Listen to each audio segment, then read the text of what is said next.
I'm going to show you how to fix DayZ connecting failed, so make sure to follow my methods. Now firstly, you should go check if you are already connected to an internet connection. Make sure that the problem is not on your end. So to do that, just go to your browser and then you can type in anything. If you do find any results, you're okay. The next method, go to your browser and type in like this DayZ server status. After that, select the first option that belongs to down detector. From here, you can ensure that there is an actual problem or not. You can easily select server connection button right here and the report will be submitted. Scroll down, you'll find if you are the only one who did submit a report today or not, to ensure that the problem is not on your end. As you can see, those reports indicate there is no current problems at DayZ. So for the next method, you should go to the Windows icon. After that, go to settings. It will be redirecting you right here. So you need to go to the Windows update and make sure you are already downloaded and installed all available updates you will find. If you do have stuck updates, so simple. For the next step, press the Windows plus R key in your keyboard, go to the search and type in services. After that, this will open.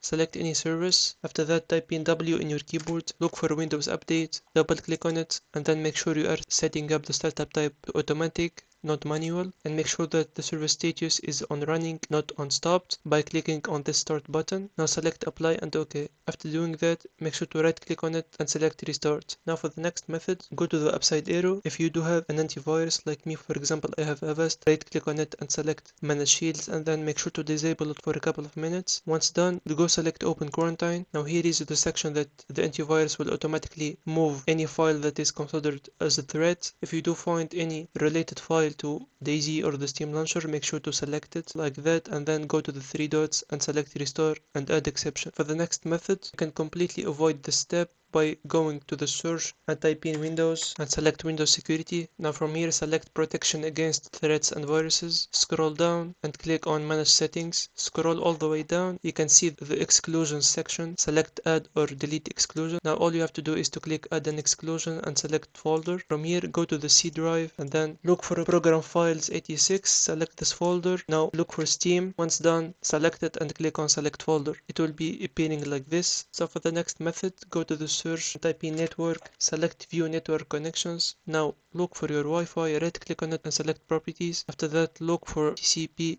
IPv4, double click on it and make sure to change the DNS server address from automatically to use the following DNS server. In the preferred, type in 8888 and in the alternate, type in 8844. After that, select OK and make sure to close everything. Now for the next method, go to the search and type in CMD, select run as an administrator. Make sure to type in this command, ipconfig space/release, hit enter. After that, type in ipconfig space/renew and hit enter again. Now you need to type in ipconfig space/flash DNS and hit enter. And for the last command, make sure to type in net space winsock space reset and hit enter. After that, all you have to do is to close everything and restart your computer and the problem should be fixed. If you find it helpful, consider subscribing and see you on the next one.